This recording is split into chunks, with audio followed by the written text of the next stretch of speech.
The Legend of Zelda Tears of the Kingdom is the highly anticipated sequel to possibly one of the best games of all time, Breath of the Wild. It's been 6 years since the release of Breath of the Wild, leaving Zelda fans like me just hyped, waiting for any new information about the game. I wanted to briefly outline how I'm going to be doing this review because it's going to be a little different than my others. I am a Zelda fanboy, for context. But to review the game fairly, I'll be outlining things that I do like and things that I don't like. I know spoilers are just a huge concern for people that are going into this game, so my footage that you're going to be seeing is nothing past that first 3 to 5 hour mark of the game.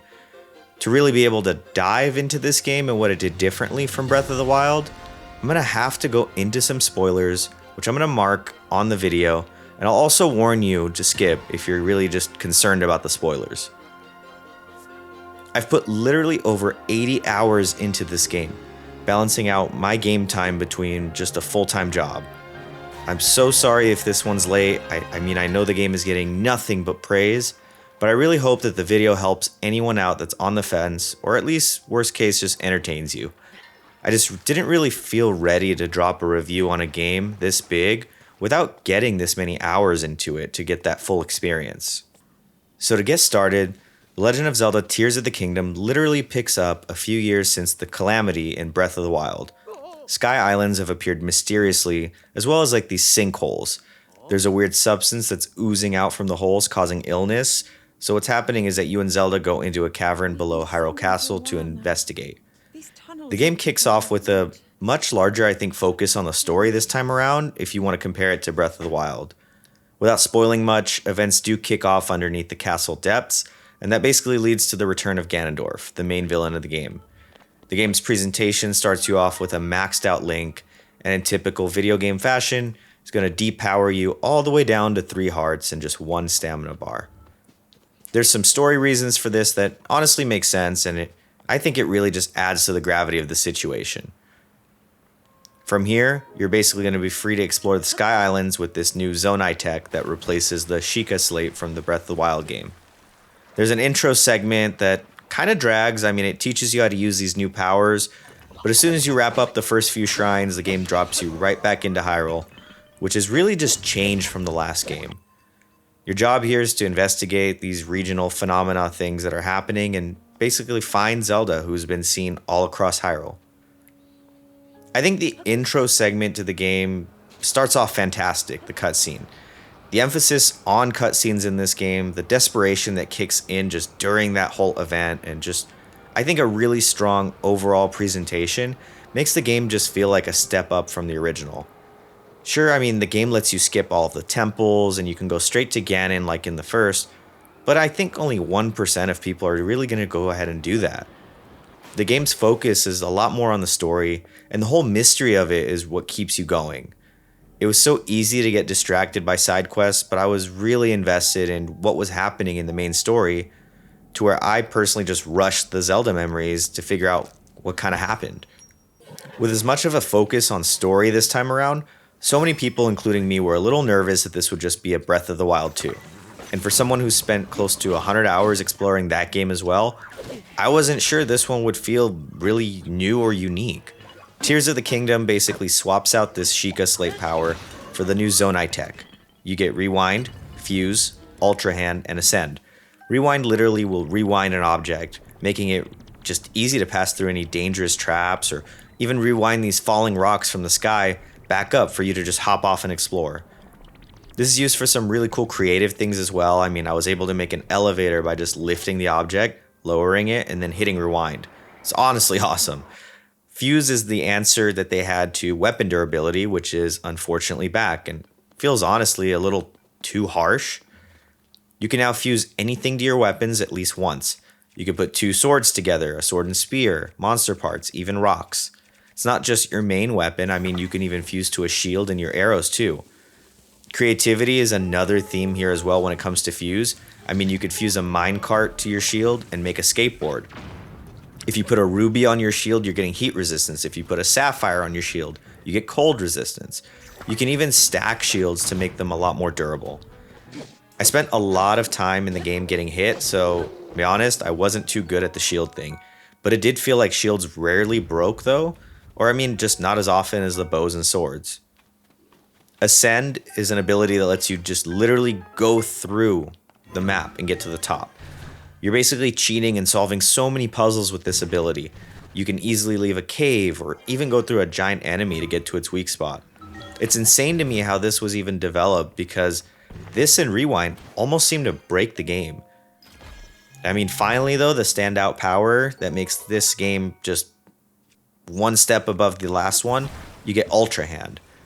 This power basically has you carrying materials, putting them together. You can make houses, boats, ramps, bridges, cars, even mechs. I mean, if you can think it, you can make it in this game.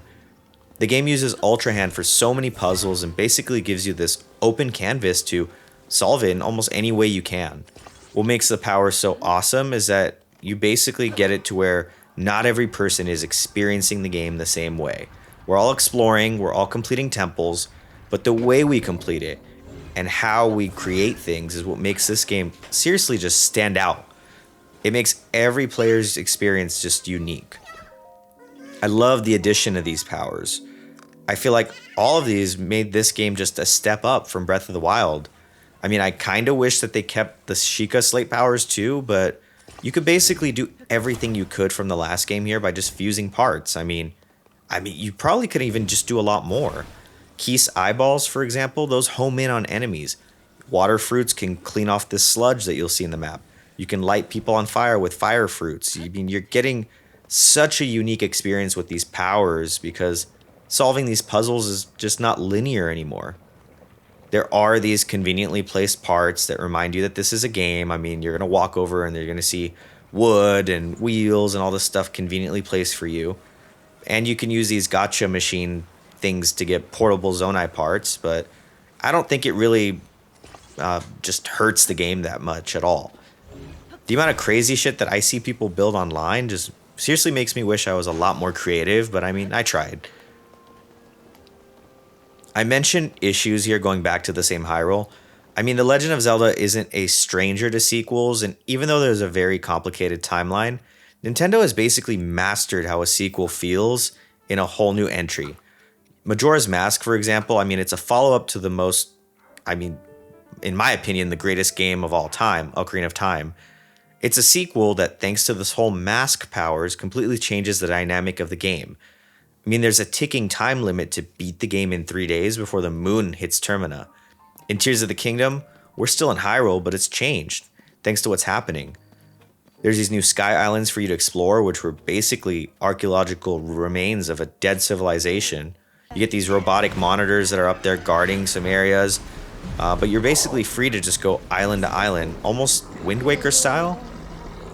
Hyrule has the same exact layout from the first game, at least for what I remember, but the world just felt different. There's falling pieces of rock from the sky, new shrines, caves to discover, wells, and something that is a spoiler that I'll talk about later on. I mean, it's huge. Adding these sky islands to that mix makes the game feel like a whole new experience for you this time around. Towns like Kakariko Village have changed too and turned into basically archaeological areas for people to research what's happening. The game just doesn't feel like a copy and paste at all from the first one. You do have shrines though, I mean, they are back this time around. You use those to upgrade your heart and your stamina. I mean, it's a return from the first that, to be honest, I didn't like shrines too much in Breath of the Wild. Breath of the Wild focused more, I think, on the shrines and the actual temples in the game. And I mean, I think this one has less shrines, or at least it felt like it. And they were actually pretty easy, where maybe in Breath of the Wild, I felt like I just got stuck on them a lot longer. Shrines aren't just puzzles too. I mean, they go into some cool combat scenarios. There's some survival mechanics. They brought back those damn Korok seeds again, and unless I naturally found one, I didn't really go out of my way to collect 500 seeds. You use those to upgrade your inventory, but again, I'm not a completionist, and I hate collecting shit like this in games. I didn't skip them, but I just didn't focus on them. The Sky Towers are back, and basically they're going to be unlocking areas in the map. And what's awesome here is that you're constantly using these Sky Islands to explore. I would launch myself up, glide to where I need to go, and just skip through Sky Islands and then dive down. The whole verticality of the game is such a blast, and just Honestly insane to me considering this is out on the Nintendo Switch, which is like 10 years old now. Nintendo did try to answer gripes that people had with Breath of the Wild. They added temples to the game, which I think is a plus for Zelda veterans like me, but they didn't really feel like temples to me, just upgraded Divine Beast locations. You always have these 4 or 5 locks for you to solve and get to this main door and get to a boss. It gets kind of repetitive. Each temple does have its own unique spin on these puzzles, which is, I think, a good thing, but I don't think much of it is an answer to what people had issues with the first game. Fuse is another thing that I mentioned that they use as an answer to the hated weapon durability, and I just don't feel like it was an answer either. I found that my weapons broke so fast, especially with how tanky these enemies start getting at the end. I mean, you get these black and silver colored mobs. You're constantly pausing the game to fuse arrows, swap weapons, and what sucks here is just like the first game, it just feels like punishment. I get that this is a survival game. I get that that's the theme. I get that we have to cook. I get that we have to forage, build things. I really don't care if a spear that I pick up breaks. It's when I find these really cool, unique weapons and those end up breaking is where I have an issue. I'm such a loot whore in games. Seriously, I pick up everything. And the idea that this awesome sword that I found in a treasure chest can just break basically has me leaving the sword in my inventory to use maybe once or twice because I don't want it to break. I mean, I never even used the Hylian shield because I didn't want that to break either. Shrines this time around didn't feel like a chore, so I think that is a huge plus, even though they're back. But I mean, overall, did Nintendo answer people's gripes with Breath of the Wild? Kinda. I just feel like they tiptoed around the issues that people had rather than fix them. More could have really been done, yeah, but did it ruin my experience? Not one bit. If you're someone that didn't finish Breath of the Wild or just couldn't get into it because of the, non-typical Legend of Zelda things like shrines or durability or lack of temples, to be honest, not much changes for you here. And I don't think you're going to enjoy this game as much. I wanted to touch on graphics though for this game. The Switch isn't known for outstanding graphics and not much changes from the last game to this one. I don't really even see a difference. I'd love for Nintendo to come out with like a 4K machine, but it is what it is. What's crazy here isn't the graphics, but the performance, especially view distance. You can literally see so far in the game and go to these places. You launch so high up into the air. You look for shrines, massive land art, whatever. It's insane to me that the Nintendo Switch, with just a 16 gigabyte game, somehow performs like this when I couldn't get Star Wars Jedi Survivor even stable. Don't get me wrong, the Switch isn't stable at all. And it seriously shows its age with frame drops and stutters, especially when there's a ton of enemies on screen and it's raining. But the view distance and just how massive the world is, the sky islands that are basically a second map, and just the amount of things that there is to do in the game makes me think Nintendo has literal magicians for developers. Sound when it comes to Zelda is always top notch. It's not as memorable, I think, this time around as any older classic games, but it is more subtle. You're getting background music to explore. It works for me because I think the emphasis of the game is exploration and creativity, but I don't feel like the music is really distracting, bad, or honestly memorable. It's nothing like Ocarina of Time or even Twilight Princess, which I really, really want to remaster, by the way. So here's the part I was talking about in the beginning. I'm going to be going into heavy spoilers when it comes to the world and story. I really advise you, skip this part entirely if you haven't played the game. I just feel like I need to bring these up because I think they play a huge role in just how I felt about the game. If you did beat the game and you're viewing this, I mean, feel free to stick around, but this is the final warning. Skip if you don't want spoilers. Seriously. All right, still here? Well, if you thought Sky Islands were enough, the game basically has this dark world underground Hyrule. The area is completely dark, connecting to the shrines that are above, which light up the area. You're looking for light here, and you're basically just throwing these bright bloom seeds that'll guide you. And you need this because there's gloom on the ground that if you touch, literally removes a heart. It basically makes it to where you can't even heal until you cleanse yourself with light. I mean, you can go from like 15 hearts to 5 real quick. And every time you eat food to heal, guess what? You're only getting those 5 hearts. It adds this new element of danger and just uneasiness to the game. I mean, at first I avoided the depths for the life of me, but like later I really started to appreciate it. I enjoyed exploring down there. There's crazy mini boss fights, powerful enemies, and just really, really cool gear. So it's definitely worth exploring. You just have to brace yourself, face your fears, and just head down there. It's awesome, and I think the fact that Nintendo added 2 new maps, right? So you've got Hyrule, you've got the Sky Islands, and you've got the depths, and kept this game at 16 gigabytes is insane. Another spoiler that I want to discuss is related to the story. Once you complete one temple, you're basically getting the same cutscene at the rest. You really start to figure out the story, and it gets repetitive, in my opinion. I figured out what happened with Zelda just after my second temple, before I even got those memories, and it basically made the last 2 just way less impactful. I like that they had a more larger emphasis on story here with this whole Zelda mystery and why she's just at different, areas and stables and what's she even doing. But once you do one temple and possibly just a few of the memories, you start to figure the game out and you're good to go. You do find these sages at these temples that help you fight enemies, and they basically have their shadow clones that basically follow you around. I think it got a little distracting, and I kept accidentally launching Yunobo at the wall when I tried to pick things up. But overall, I mean, it's a cool feature. It helps you feel a lot more powerful. And it does, it helps because the game is really hard. The story here when it comes to the Zelda franchise is really inspired by just so many of their previous games. I think there's an emphasis on time when it comes to Ocarina of Time. You have new powers like how the masks work in Majora's Mask. You're flying through islands like Skyward Sword and a little bit of Wind Waker. The game really just blends the concepts of the other games all into one. And I mean, if you really think about it, the whole dark world that was in Link to the Past is here with the depths. I think Ganondorf, in my opinion, is level 10 and just menacing in this game. The final boss fight is just a spectacle. You just have to experience it for yourself, especially the way they present things. So that's it for spoilers. Alright, now that you guys are back, here's what I didn't like about the game. Overall, I think the Zelda series is in a weird spot. I mean, we traded the linear story that we've had for something a lot more open-ended for the second time around, and it works.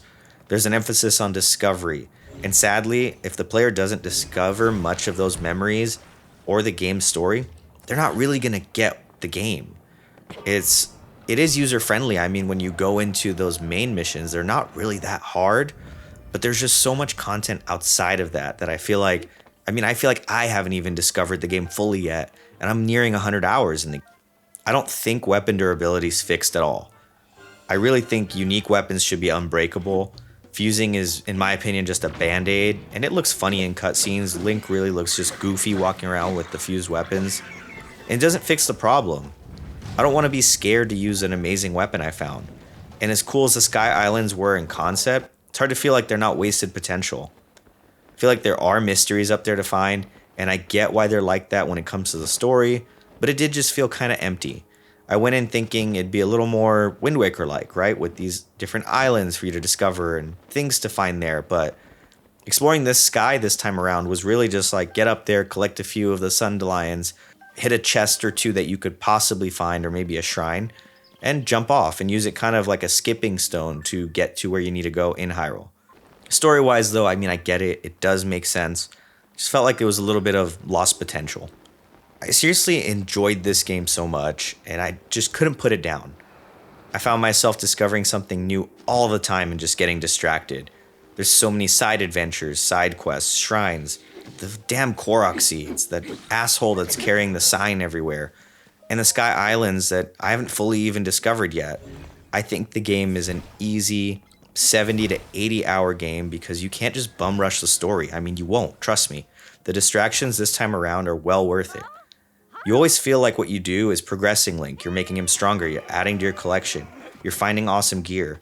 It's so easy to be on your way to a main mission, find a cave, go through it, go through a puzzle, find some armor, get the armor, see a shrine, hit that, get to a stable, start a side mission.